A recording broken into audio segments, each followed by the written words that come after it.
G'day guys, and today I'm going to be reviewing the game which is between Geelong and the Western Bulldogs. Friday night football. I'm back home at long last, safe and in one piece. It was the Cats by 13 points and a ripping game to go to, and Geelong getting the job done is always a great way to start off the weekend. I don't feel like Geelong have had a lot of Friday night games, and it is great to be on the big stage and yeah, being able to find a way in what was a really tough game, especially after quarter time, and just to sort of be able to grind out a really brave win, all considering what was going on throughout the game. And yeah, a bit of some changes around in terms of the D50 with Tom Stewart going out injured. Get into more of that soon, but yeah, a win of character, that's for sure.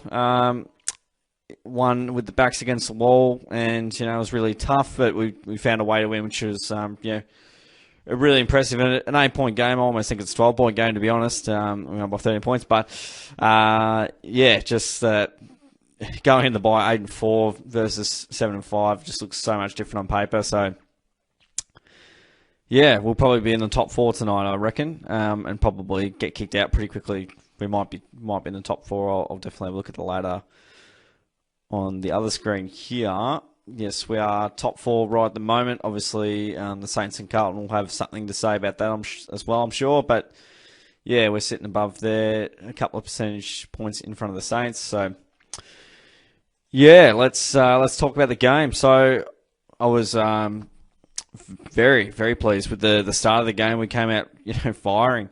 Our stoppage game was really good. Setting clearance work was pretty spot on. We were able to really, isolate our forwards one-on-one and give them really good chances and really good looks. And, the Dogs just weren't, their pressure wasn't quite up to it. Early on in the piece, our pressure was quite hot on them. We were able to sort of force them into a bit of a turnover game and, be able to score off the back of that. So, yeah, our centre clearance and turnover game was really strong early, and we were able to, find some really good avenues to goal and take our chances early. 9 shots, you might well easily kick 4-5 or 3-6 or something like that. But to convert like that is obviously sets yourself up very nicely. It means that you're not scrapping and fighting for the rest of the game, just burning your tickets, trying to get back to a point where you can match it and then try and get the lead. But yeah, somehow we're up all night except for that behind the Dogs kick, so we're up for pretty much the entirety of it, and then the Cats found a way from there. So second and third term was definitely concerning. One goal 6 between it. So a credit to the Dogs in their ability to be able to up their pressure.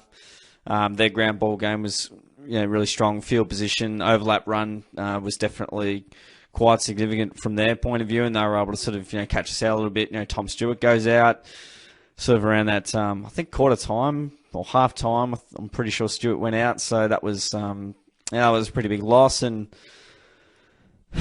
yeah, I think it was quarter time actually. So pretty early on in the piece, and clearly, you can kind of see from the scoring that he's a great defender, but also a lot of his forwards end up in really good results. I reckon he'd be right up there as one of the best defenders in terms of just being able to, when he intercepts a ball, turning it into a score or close to a score, I reckon would happen more often than not, because he bites that kick off.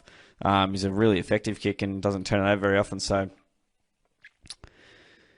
he went off with a concussion, and yeah, we definitely struggled. We had to sort of make it up as we sort of went along. Had to switch a few magnets around, and Guthrie had to play a really good role, and DeConning had to sort of pick up a bit of slack in his 11th or 12th game. He's been exceptional thus far early in his career. I was very concerned, just going into that final term. Dogs kicked 4 in the last quarter, so did we, so that's good. A very even Stevens last quarter was topsy-turvy, and I just had that feeling of when the pressure mounts up and, a side gets a really good sniff like the Dogs can. I thought they were just going to overwhelm us. And, yeah, to our credit, we dunked the nails in deep and we found a way. When the whips are cracking, when the chips were down, I really felt that Geelong found a way and would, yeah, we're strong when it mattered most. So obviously, the Dogs got it pretty close, and yeah, we're able to sort of scrap and fight our way. And yeah, some of those key goals at the end just come off the back of sheer will, work ethic, work rate, and just able to finish off the good work, which Jeremy Cameron certainly did. So yeah, there was a couple of contests late where we sort of kept it along the ground in sort of near our 50 and just keep that pressure on the Dogs and force them to turn over and score as a result. So very, very pleased with the win. It is one where you don't have Tom Stewart. Cole Jasny goes out, so he's your full-back, centre-half-back, probably centre-half-back. Yeah, Tom Stewart goes out, which is obviously a huge loss. You got no Menegola, who's a running machine. No Dangerfield, our best, one of our best players, when he's fit and firing. We haven't seen Segler have a go at it. He's probably on the cusp of the best 22. Holmes definitely very handy player as well. But there was it's a really good win. I'm probably missing a few other players there. There's some handy players missing out of that Geelong team, and a very commendable and very respectable performance. So super pleased and chuffed with how we went about it, and we're able to find a way when all hope looked lost. At least I thought it looked lost at times. Dogs got more of the footy, so that was kind of like a bit of a wrap of the game in terms of statistics from the team perspective. The Dogs had a bit more of the ball from the inside 50. Jeez, we only had 48 entries. It did feel like at times it just could not get inside our forward 50. So, and what did we get out of that? 23 scoring shots, so about 50%, just under 50%, which was, it definitely felt very dangerous when it did go inside our 50, and probably the Dogs, whilst they fought hard in their forward 50, it probably just didn't, just didn't quite happen for them, and it was a bit of naught and nothing, and I mean they'd be probably pretty content. I definitely would have wanted the win, but Norton kicking 1 goal out of their 10, to only lose by 13. So their handball game they're very handball happy. The Bulldogs, they were a bit more effective with the ball than perhaps we were. Their hands are very clean and pure. They had a few more clearances. Contested ball, bang, love winning that. Uncontested ball, they had a bit more of the play on the outside than we did. They turned it over more, and there was definitely times where they turned it over throughout the game where we probably didn't make them pay on the scoreboard. We might have missed, or we didn't really get the 4A forward that we wanted. Outmarked them though. We played a bit of possession game, a bit of 2021 football at times. 16 marks inside 50 is generally where we sit most weeks. Port Adelaide kept us under 10 the last couple of weeks, which is crazy, at GMHBA as well, so incredible effort there. But all but 1 minute, the Cats led the whole thing. Not out-tackled, where I was going for is out-possessed, and then out-tackled. But we out-tackled them, which was positive. And I'm loving this stat. This is what I want to see, boys. I'm really loving, this speaks to work rate, and that's a really promising sign to see from the Cats. In the forward line, you got Rowan down there close, Jeremy Cameron laying tackles as well. So that's what happens. You keep in your front half, you force turnover, you get scores. So that's the model that works. Dogs love a bit of a bounce, and we always use 74 interchanges every week, I think. And there you go. Let's have a look at the players.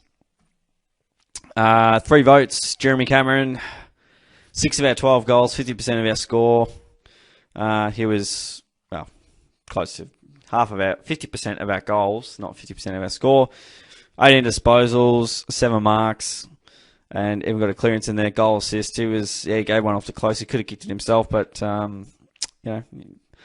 just getting the team involved, which was, he was able to, hit the scoreboard very nicely, finish off all the good work, and he had 10 disposals in the first term. He was playing like Wayne Carey throughout. He kicked 3 in the opening term, and then pretty sure he might have kicked 3 in the last as well. When, he's been really, really good. What a pickup he's been for the Cats, and He's single-handedly probably won three or so games for us, this year, which is crazy to say. The Pies he kicked, I think, 6 or 7. I'm pretty sure he kicked 6. And then obviously the Port Adelaide game was kind of a dull game, and then Cameron got thrown in the middle. He ended up with 3 and really prolific.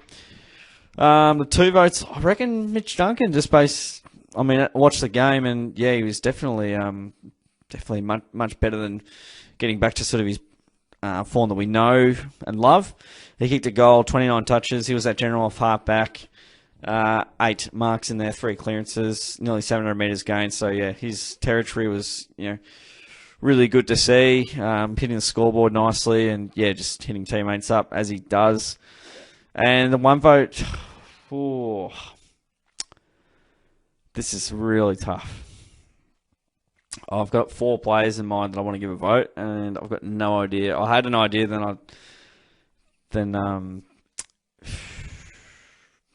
this could be uncontroversial.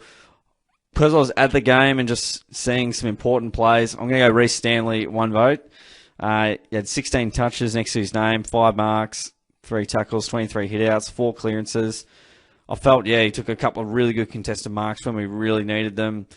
His ruck work was really good. His hustle in the contest was really promising. I probably could have given a 1 vote to about 4 or 5 players, which speaks to a good team performance. The one I did have in mind was Sam DeConning, and I might, I don't know how well I sit with it really, because he kept Norton to 1 goal. Let's give half a vote to Reece, half a vote to Sam, because both the guys were outstanding. I don't know. I mean, without Sam's amazing work, I don't know if we win. So, sorry, Reece, I'm taking that vote off you, mate. Going on to Sam DeConning for an excellent performance on Aaron Norton. See, this is how tough it's been. He took 8 marks, 12 touches, and kept Norton very quiet. Took a few marks around the ground, ended up with a goal, I believe. Not sure if he kicked 1 or 2. Hopefully he didn't kick 2. No, he just ended up with the 1, maybe. Norton, 1 goal, 1. And probably missed an easy snap that he would have fancied himself with. So, there you go. Zach Guthrie played an excellent game, had a couple of silly turnovers probably throughout the game, but his rebound was great, 11 marks, 19 touches, played a really good role for us, so keep him going. Game Guthrie was really good. I felt like he was a bit more effective, a bit less of the pill, but, getting a bunch of clearances in there, goal assist in there, using the ball nicely. Tommy Hawkins kicked 2 goals, 2, missed 1 from the pocket. He usually kicks from 9 marks, but yeah, he was pretty solid. The Hawk, definitely not his best game of all time, but yeah, played a really good role for us and did his job nicely. Tui got 19 touches, 8 marks, and also bit of a one headbutt against as well. So hopefully no concussion or anything out of that. All the best to Bailey Smith out there. Congratulations, mate, for being a hero. Close, 1 goal, 17 touches, 6 marks, 4 tackles, 4 clearances. Unbelievable. He's, just love the way he goes about it. He's very workmanlike, and he just gets the job done each and every week. Hopefully I haven't missed anyone there. Stanley, who I kind of lauded and praised. I definitely felt as the game wore on, he was really important. But yeah, Reece gets my next vote after DeConning. I don't know how to pronounce it, to be honest. Parfit. I really liked his game.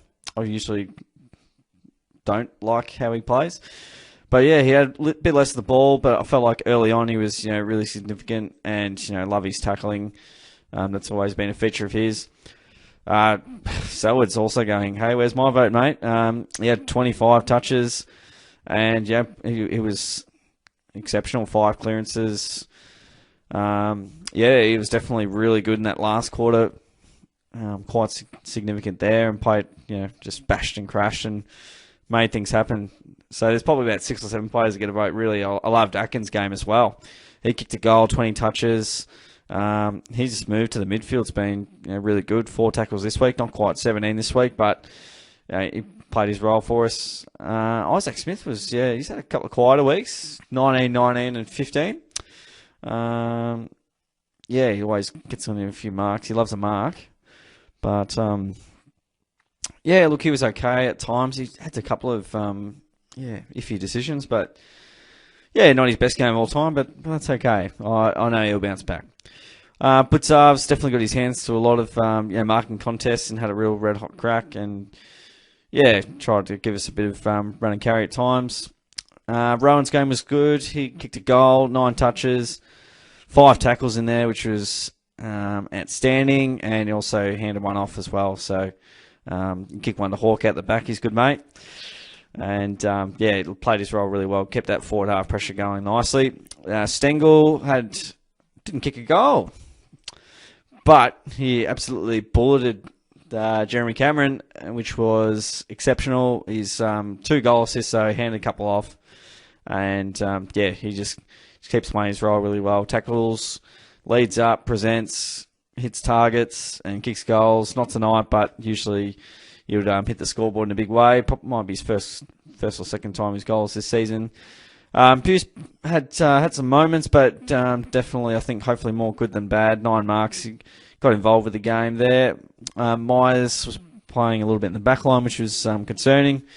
He was okay. Again, he just turns it over a fair bit. He's just got to not take that 3 out of 10 kick and probably try and nail that 7 to 8 out of 10 kick more often.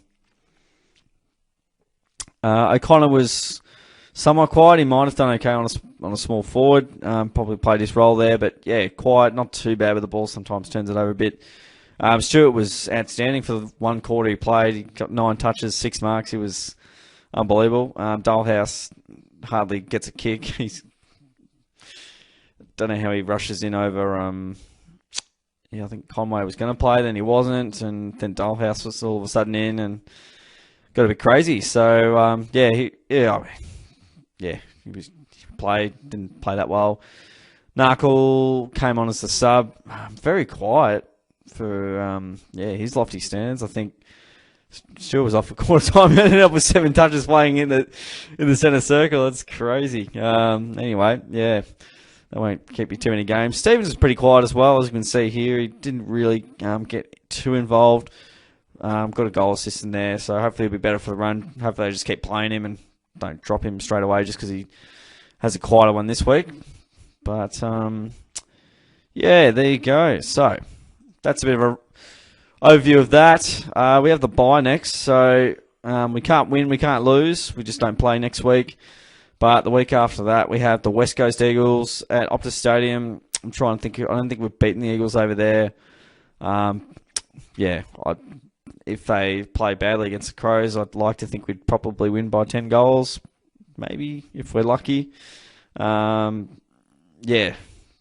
they don't just come out and don't come back united and fresh after the bye. I mean, that's probably exactly what they need. So we'll both be pretty fresh, but I would expect us to beat the Eagles comfortably, even though it is at home for them. They're seemingly rebuilding. So there you go, guys. It is nearly 2 a.m. I'm very tired. I didn't sleep well, so I'm pretty buggered, to be honest. But great to get along to the game and see the Cats win in a massive. It was a massive game. We had to win, 8-point game, and we found a way. Ultimately, I think it's a 12-point game, to be honest. It's huge just winning those games against teams that are around you. Crucial. So good one, guys. I appreciate you listening in and watching on. Don't forget to give the video a like, subscribe away, all that good stuff. Got a podcast as well with the fellas, which, you can check out in the description below for more footy action. Once again, guys, appreciate you joining in. Thanks again. I'll see you on the next video.